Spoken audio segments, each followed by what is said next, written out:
Bulinaw MDRRMO nagturo ng life-saving skills sa YesO Camp. Ang buong detalye ng report na yan ihatid sa inyo ni partner Sheila Balog.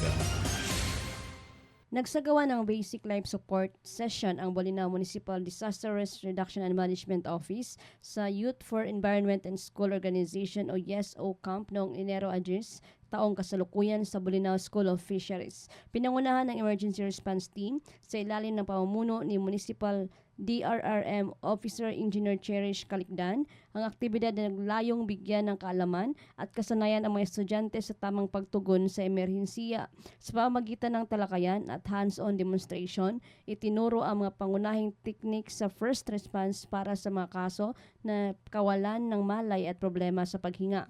Binigyang diin ng MDRRMO ang mahahalagang papel ng kabataan bilang tagapagtaguyod ng kaligtasan at kahandaan sa sakuna, kasabay ng pagpapatibay ng kanilang kakayahan bilang mas matatag na miyembro ng komunidad. Para sa Diyos at sa Pilipinas kung mahal, Sheila Balog, kapartner mo sa Balita at Serbisyo.